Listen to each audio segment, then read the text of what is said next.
So what is good, Visionary Squad? Coming to you guys today with another video. Today is a kind of different video. I've done something similar to this, but I kind of sort of did the reverse of it. Anyway, so today we're going to be doing a reaction video to a Threaducation video. So I want to give a shout out to Threaducation. Honestly, I've watched a lot of his videos, and watching his content kind of sort of gave me this idea to do this, kind of reaction style video to his content. So this one is going to be on, as you can see on the screen, an Arc'teryx Threaducation video on the history of Arc'teryx. So basically, Arc'teryx right now, it's got a lot of hype around it, and I recently picked one up. You guys can go check that video out. Did pretty well, so I wanted to do a video catered towards, doing a reaction video of the history of it, why it's hyped, why it's popular right now, and why it is the it jacket. So we're going to get into the reaction right now. A couple of things that I want to knock out before we get into the video. So I'm trying to get my subscribers up. I've done a couple of giveaways on the channel before. I just recently did one for my Instagram. So let's get into the giveaway. So what I want you guys to do, all you literally have to do is subscribe. All you got to do is subscribe. DM me on Instagram. My Instagram will be somewhere on the screen on the bottom probably. Just go there, DM me, let me know that you subscribed, show me proof, and I'm gonna send you one of these AirPods. It's a 3rd generation. These came out, I think, last year in November. All you gotta do is simply subscribe. That's it. So subscribe, DM me on Instagram, and you could win one of these. I just sent one out for an Instagram giveaway. So yeah, anyway, also reason why I'm doing this on the Arc'teryx jacket is because, like I said previously, that the other video on the pickups video did good. I said the other video on the video. It's been a long day, even though it's the morning. Anyway, these are some of the comments that you guys put in there. You guys educated me on some of it as well, because I, not even gonna lie, I was gonna do the little TikTok challenge, but for Instagram, on my Instagram post, to hop in the shower and, I was gonna do this. Happy I did it because somebody educated me and let me know that my jacket, this version, is only water resistant, not waterproof. So that would have went horribly wrong. But yeah, this is the comment right here. Appreciate you guys for leaving comments and everything like that. I try and get to all my comments. Some of my older videos I didn't get to. Sorry, I'm not gonna go through all of those, but these recent ones and these videos, I'm gonna make sure I comment to everybody's video. But anyway, I got the screen recording going. So it says 3 minutes, so I guess I've been talking for about 3 minutes, so I'm trying to get some minutes. Anyway, let's get into the video. Gonna start the screen record. Oh, screen recording's already started. So let's get into the video. Gonna play it. I'm gonna start the reaction. The start of this story brings us back to 1989 in British Columbia, Canada. The location here is very important because British Columbia is home to a section of the Rocky Mountains, making it a destination for avid climbers. One such avid climber was Sorry, I had to be one of the people to stop it that quick. Those mountain views are absolutely beautiful. For native David Lane. Although this was one of his greatest passions, he soon found himself frustrated by the lack of quality equipment that was available to him. He wasn't just being picky though, because you have to remember that the quality of equipment such as harnesses can be a matter of life and death. Not wanting to take any chances, David finally put his foot down and decided to take matters into his own hands. With nothing more than a handful of sewing machines in his basement, David officially launched Rock Solid Manufacturing in 1989 with the intention of creating the highest quality climbing gear possible. He began marketing it to other climbers, and by the end of 1990, he had grossed about $30,000 in sales. If you ask me, that's a pretty good start, but 30 racks? You up 30 racks? Where I'm from, that's, I wouldn't say life-changing, but definitely significant amount. Knew that something needed to change if he wanted to take things to the next level. So he decided to bring his business-savvy climber friend Jeremy Gard onto the team. Together, David and Jeremy began thinking of ways to rebrand the company, and in 1991, they decided to do away with the name Rock Solid Manufacturing and instead settled on the name Arc'teryx. This, of course, leads us to the million-dollar question. Not even gonna lie, it took me a minute to figure out how to properly say Arc'teryx. Not even gonna say, I was saying Arc'teryx, Arc'teryx. Yeah, it's a complicated name, but that's the best thing for a clothing brand because it creates a topic. What in the world does Arc'teryx even mean? Well, the answer is actually quite interesting. The name Arc'teryx is simply an abbreviated form of the name Archaeopteryx, an airborne dinosaur that existed nearly 100. That is one ugly bird. Anyway.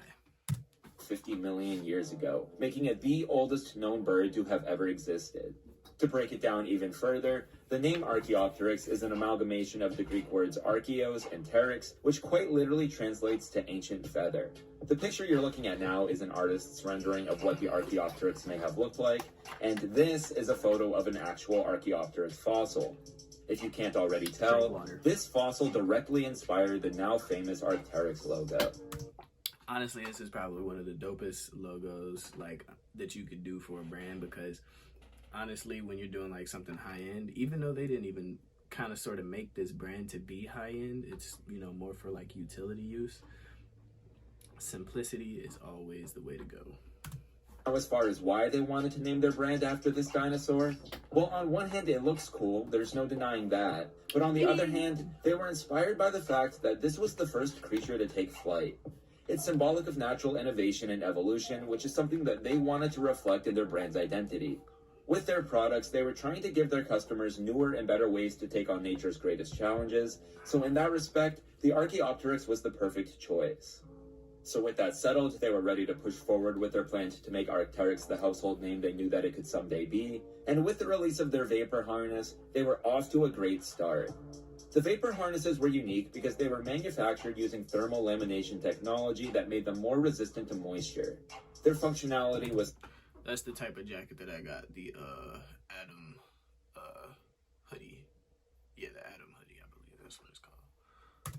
Superior to that of other products on the market that they exploded in popularity, and pretty soon, climbers everywhere knew the name Arc'teryx. With the release of additional products like the Bora backpack, the brand became even more popular. But one thing I want to remind you of here is that at this point, they still weren't producing any apparel. They were pleased with the success that they'd had selling high-performance equipment, but they saw an opportunity to expand, and so that's what they set their sights on. Arc'teryx was once again preparing to reinvent itself, but this time around, David Lane would not be a part of that process. The details here aren't exactly clear, but from what I understand, David Lane officially left the brand in 1995 to focus on other pursuits. He played a central role in getting it to where it was, so as you can imagine, there was some concern about how big of a setback this would be.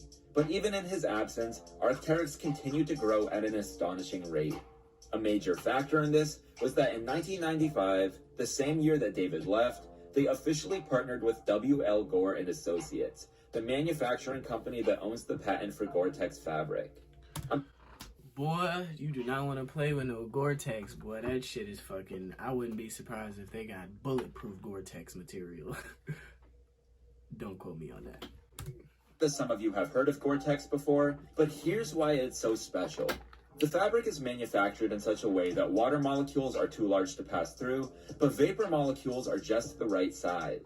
What this means is that Gore-Tex products provide complete insulation from water, but that insulation won't cause you to get overheated.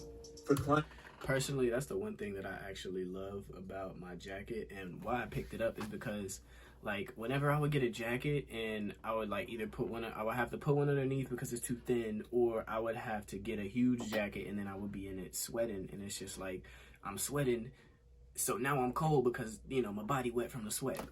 This solves that problem. This is literally the perfect combination, and this is what gave Arc'teryx the confidence to begin making apparel. The brand began developing what would eventually become known as the Alpha SV. The SV stands for severe weather, and that's what the jacket was built for, severe weather conditions.